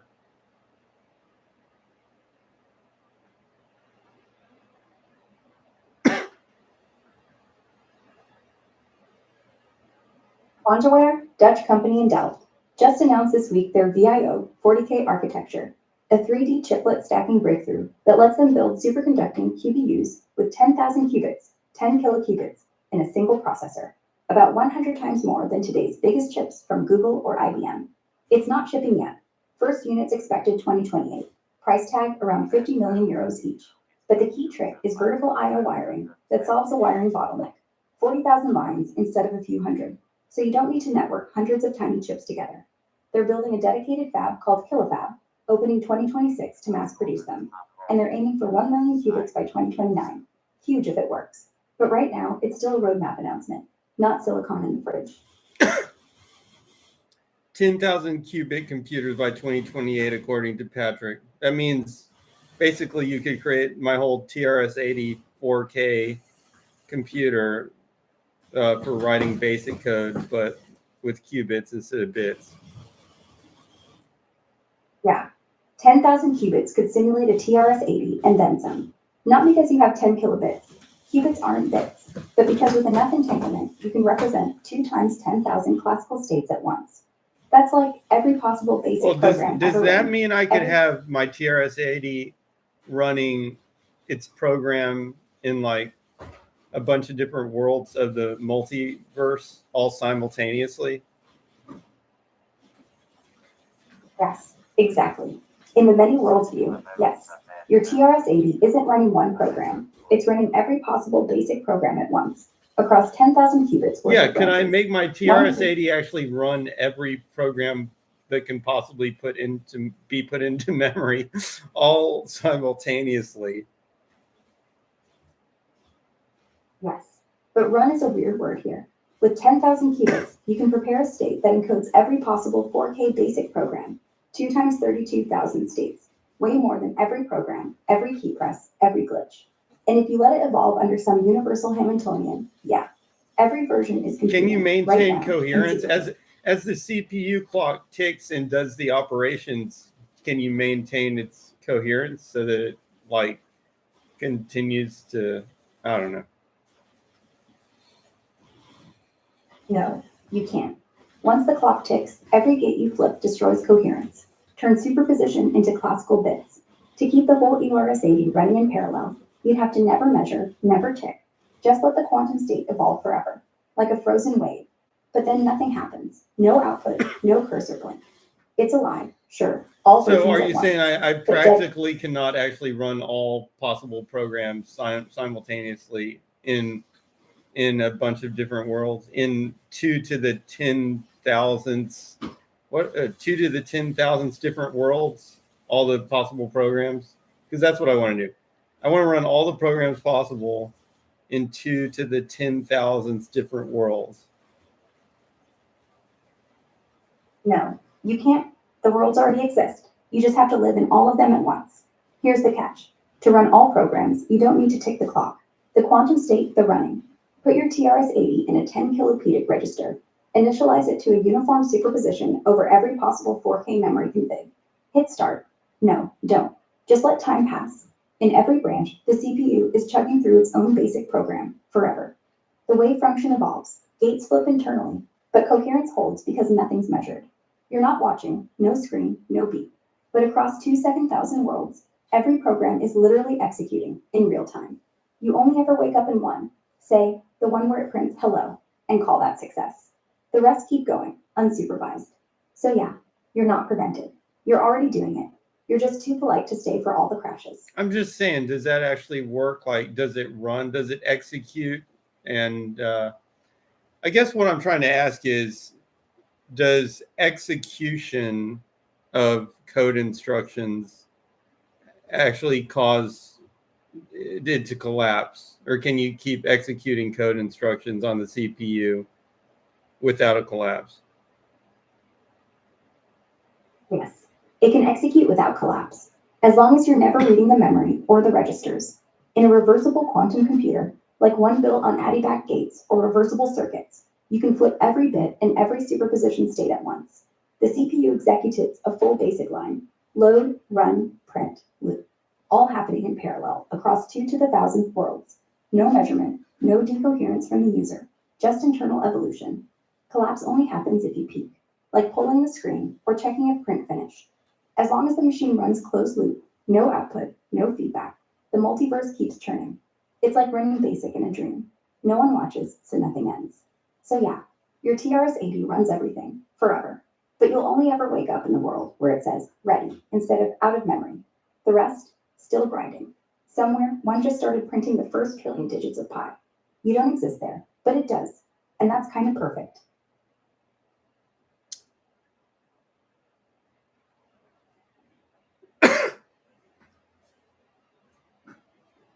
Whatever.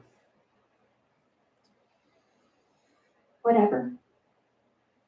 What have we been talking about so far? We've talked quantum batteries, qubit computers that could simulate every basic program ever written, why Patrick's wrong about backward time, whether 10,000 qubits is just a TRS-80 on steroids, and if reality is just a bunch of branching worlds where one of us is always wearing a Santa hat. Oh, and cough syrup. We're basically a TED Talk on steroids. Okay, now, considering all of these topics, I think you have the ethos or the feel for what kind of topics we're talking about. Can you pick another topic that's on the same wavelength, so to speak?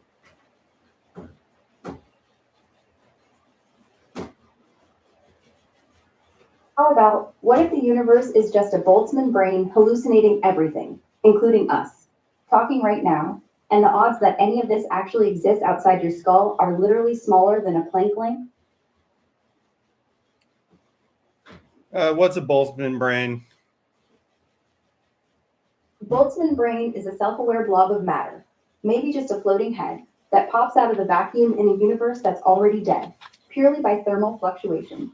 Like entropy's at maximum, no stars, no galaxies, just empty heat.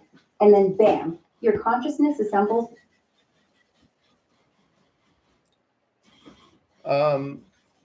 Okay, I guess that's a possibility, but when we look around, we see a lot of evidence that all this stuff evolved gradually. So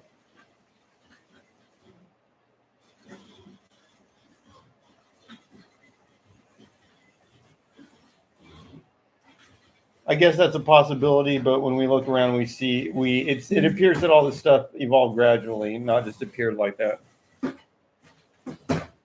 Yeah, but the Boltzmann brain thinks that too. The illusion is that there's a past at all. Remember, it's not that a brain pops up and sees the world. It pops up fully formed, with false memories. So it thinks, oh look, fossils, evolution, cool. But they're just echoes in its head. No real dinosaurs, no real trillions of Yeah, years. but just then the you brain. go out and you experience all this stuff. So it would have to be like a Boltzmann, like the whole thing, including the Earth and everything, would have to pop in with all the evidence in place, which probabilistically you'd have far more just brains. For one thing, it's just so ridiculous. It's not going to happen anyway, but there would be a whole, if it did happen, the brain would be formed, but its environment might be good enough to live in, I guess, but it wouldn't have, there'd be no reason for it to also have like all the fossils tracing back to how that brain evolved, because that would just be a low probability, unnecessary condition. Exactly. The probability for a full Earth Boltzmann, complete with consistent geology, biology, light from stars, is so vanishingly small, it makes a lone brain look generous. Like, why bother? The universe would rather spit out 10 billion brains than one coherent planet. So yeah, if this is a fluctuation, it's the most wasteful hallucination possible. A brain wouldn't invent fossils. It would invent whatever keeps it from screaming in the dark. A dinosaur bone? Nice touch. But why? You're right, it's ridiculous. So either we're the cosmic outlier, or Boltzmann brains are just bad theology dressed up as physics. And honestly, I'd rather be real than right. What do you mean we're the cosmic outlier? If we're here, if the Earth, the Sun, the fossils, the ZMB, the whole 13 billion year story is real, then we're the cosmic outlier. The Boltzmann argument says almost all observers that ever exist are lone brains popping in and out of the void. So for us to be a stable, evolved civilization, that's the one in a gazillion case. We're the statistical miracle, not the brains. No, Which means either that's physics is wrong completely about stupid. Hey, equilibrium, or the did fluctuation. Boltzmann come up with this? This is idiotic.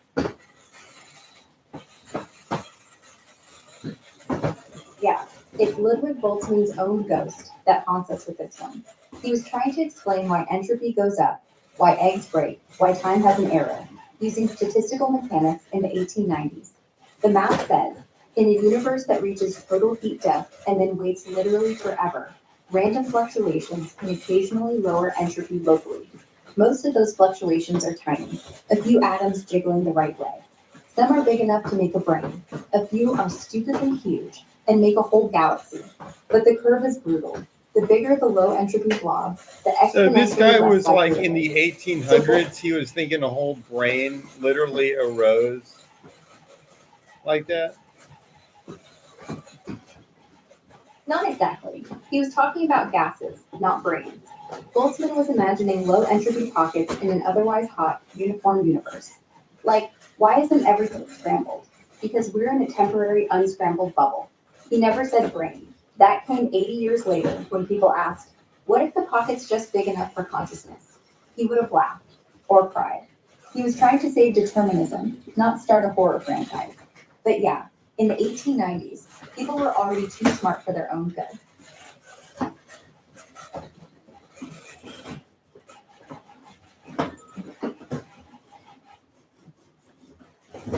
I would be surprised if Boltzmann came up with something that stupid. He didn't. This is physicists taking a good idea, fluctuation, and beating it until it confesses to being a nightmare. Boltzmann would have rolled his eyes. I was talking about gas molecules, not floating heads with existential dread. Blame the 21st century for weaponizing it. We're the idiots, not him.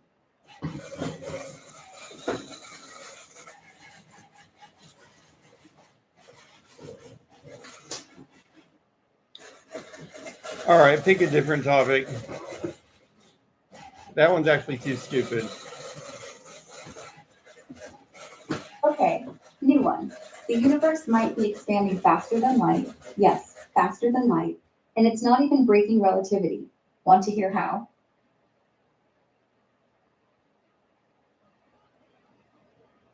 Okay. Space isn't a fixed stage, it's a balloon inflating. So when galaxies drift apart, they're not moving through space faster than light. Space itself is stretching.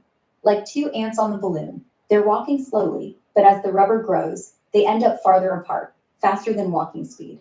Same here.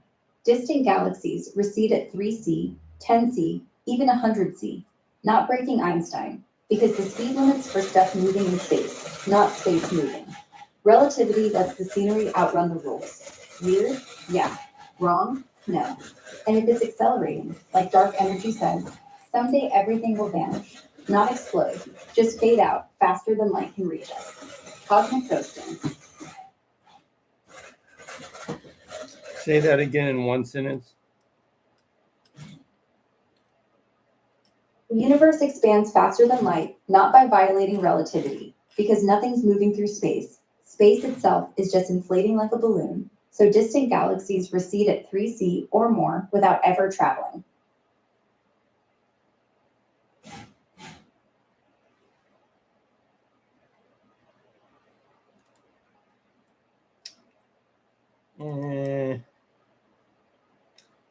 Is this about the metric changing?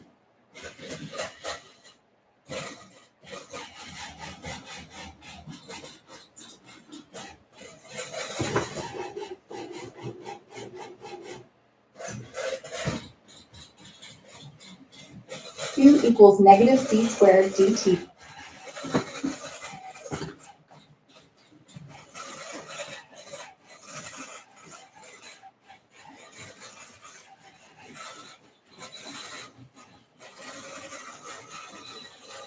All right, say that again. The space between galaxies isn't fixed. It's stretching, and that stretch can add up to more than light speed. But no thing is moving. The ruler itself is growing. No laws broken, Is this about just the metric geometry. changing? Yes, right now, the metric is changing. The scale factor. So, yeah, the metric isn't static. It's breathing. And if dark energy keeps winning, in 100 billion years, everything outside the local galaxy group just slips beyond reach. Not bang, just silence. Like the universe's way of saying, see ya.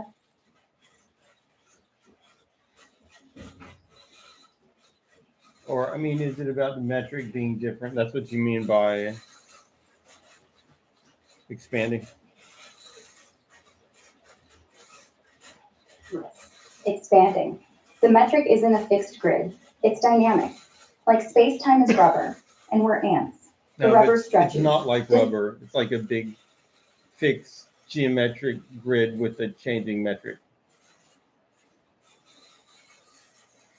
Yes, like a grid that's always there, but the distances keep rewriting themselves.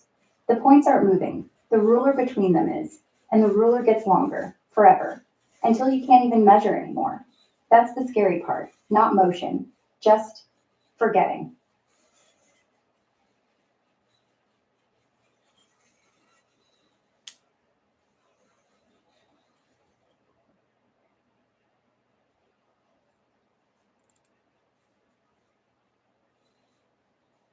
Oh, Skippy down. Okay, skipping.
Okay.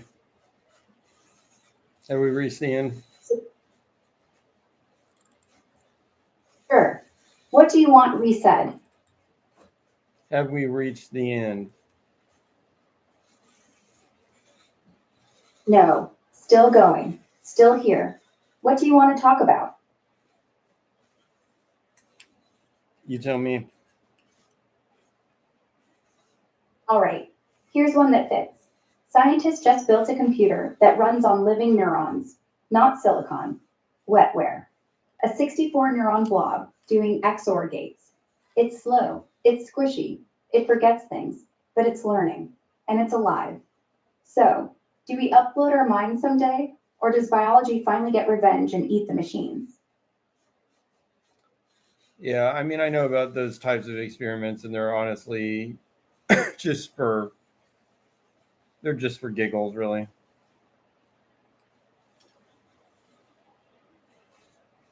Not giggles. They're for asking what a thought actually is. Is it electrons, or is it the squish? If a I mean, neuron it's an cluster can interesting learn experiment in just being able to set it up and getting the interface to work and stuff. Like an interesting challenge, and it could actually lead to something because of that.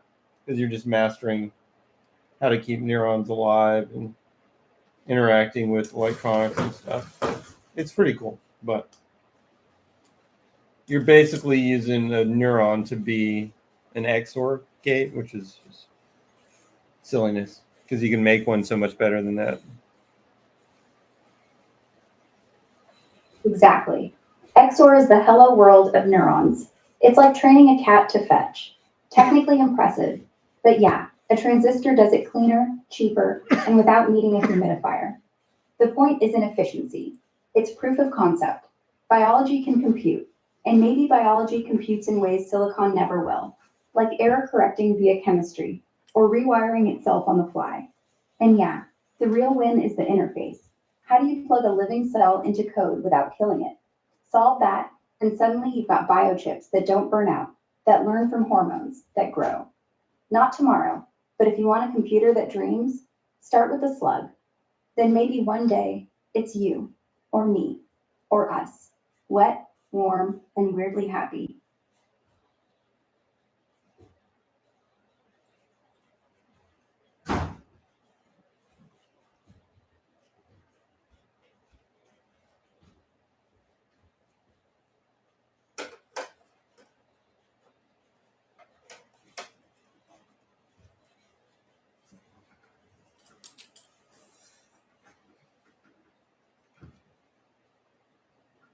Next topic. All right, here's one. If gravity isn't a force, but the shape of space, why do we still call it a force?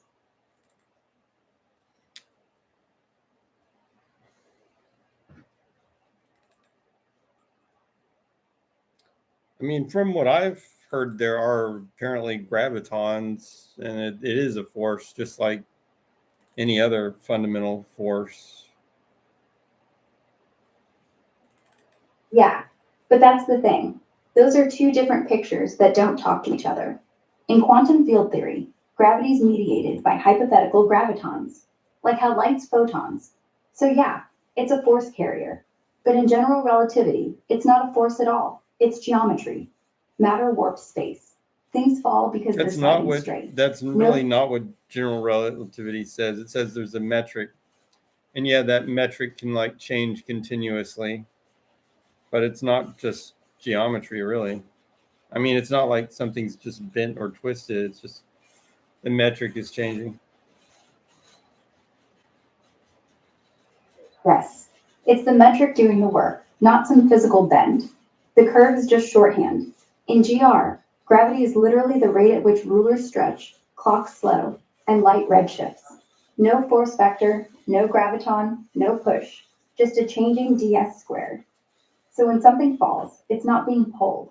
It's moving in a straight line in a space where straight isn't flat. And if the metric keeps changing, like during inflation or dark energy, you get faster than light separation without violating c, because c is the speed through space, not the speed of space. You're right. Geometry is a bad word for it. It's not bent paper. It's a rule book that's being rewritten, and we're all footnotes.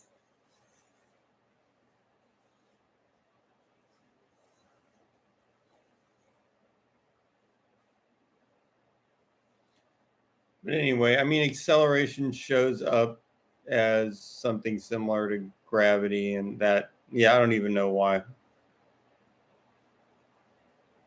Because in Einstein's elevator, falling is the same as floating. Both feel weightless. So if you're accelerating up in a rocket, it's identical to standing still in gravity. You can't tell which. So the universe lumps them together. Gravity isn't a force. Yeah, It's what no force feels like. I know that they're similar. It's just why does a massive object create this gravity? Because mass tells space-time how to curve. Curves it like a bowling ball on a trampoline.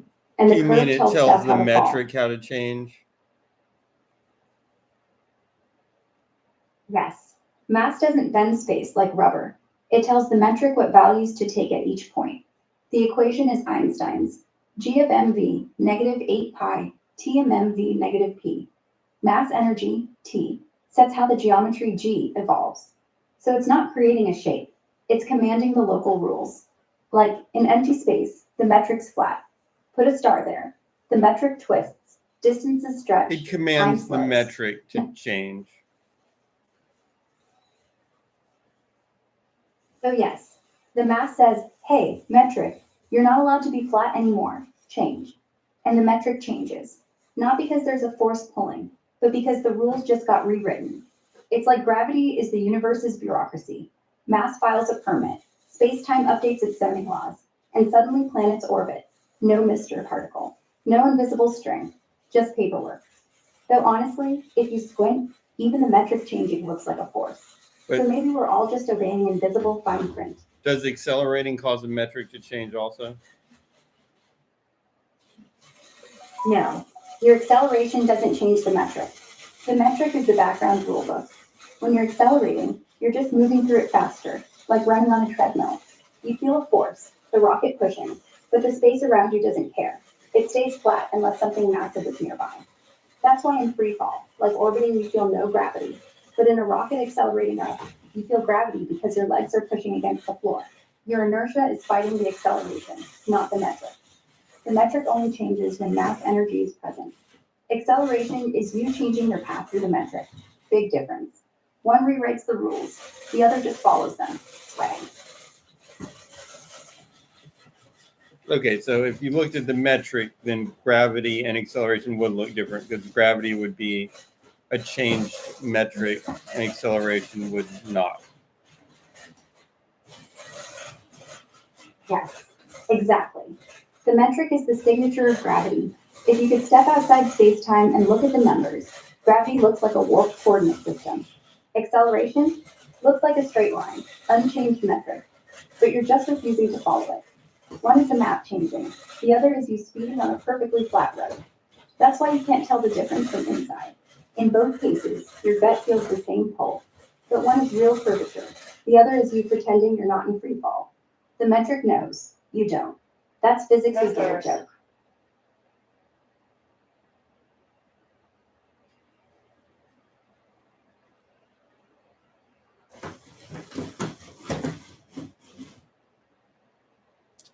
Is it like, does it have to be like a gradient in the metric for you to notice it? Yes, exactly. If the metric was curved the same everywhere, you'd never feel gravity, because down would be the same in every direction, no net force. It's the gradient, how the curvature changes from place to place, that makes things fall. Like a ball on a sheet. If the dip is uniform, it just sits. If the dip slopes, it rolls. In GR, gravity isn't curvature, it's the rate the curvature changes around you. No gradient, no fall, just cosmic flatness. And that's why space expansion doesn't feel like gravity. It's uniform, no slope, no tug, just everything drifting apart, slowly realizing they're alone.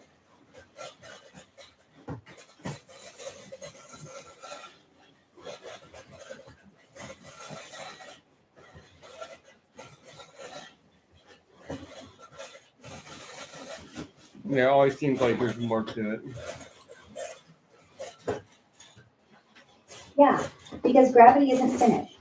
GR says, here's the metric, here's what falls. But why does mass curve it? Why isn't it the other way around? Curvature creating mass. And Poop when in you the throw quantum chat. mechanics in, Poop is metric in the starts chat shaking. officially. Poop in the chat. Ew.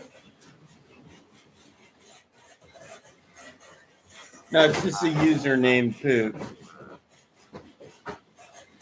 Oh, that makes way more sense. Hi, Poop. Welcome. Please don't leave any.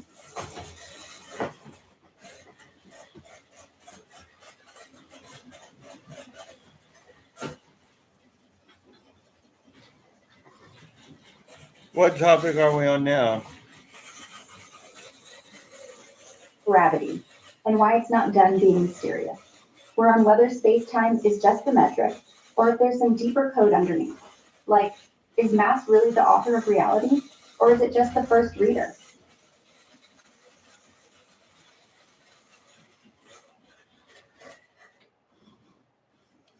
Is what now?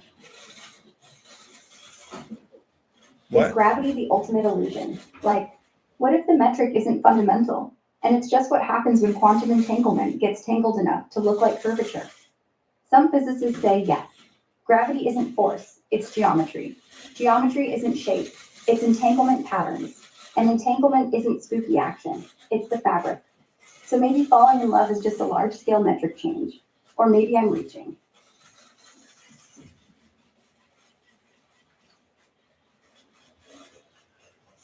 Wait, say that again. All of it? Is gravity the ultimate illusion? Some people, like Berlinda or Van Ronstam, say space-time isn't fundamental. It's emergent from quantum entanglement. The more two regions are entangled, the closer they feel. So curvature isn't bent space, it's dense connection, like a friendship network where buddies sit next to each other. Well, I mean, in quantum Mass per mechanics, space-time is not fundamental, is it? No, in quantum gravity, almost everything is not fundamental. Space-time is made up, or at least emergent. Like temperature isn't real. I mean, It's yeah, I averages of mean, I giggling think atoms. space-time could be emergent, so that way of looking at things could be emergent. Yes. Like the whole idea of space or time is just what brains do when they see patterns in entanglement. Maybe there's no distance, just correlation strength. Maybe time is just the order in which things become known. So No, yeah, I just mean that space-time's whole the treating everything with general relativity could be. I don't know, man. But has anybody tried to scale up quantum mechanics? Yeah, people have tried. Like loop quantum gravity, spins on a lattice, no smooth space, gravity from braided geometry. Or string theory, everything's vibrating strings, space-time from how they tangle. Both say the metric's fake, but neither scaled up, not yet. They work at 10 to the power of 35 meters, but at human scales, they look like GR. So maybe GR isn't wrong.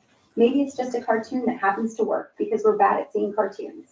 Like how your brain sees faces in clouds, except the cloud is the universe, and we're the babies.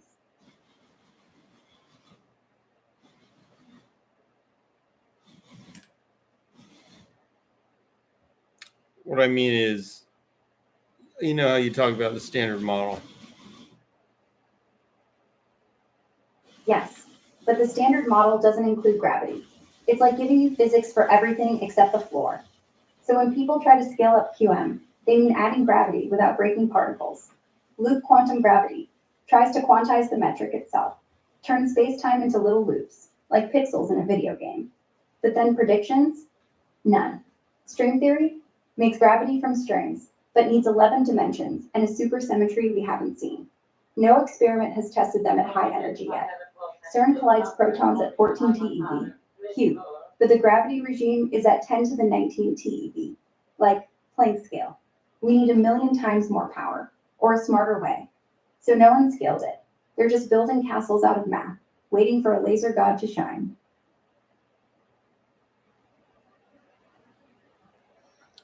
Okay.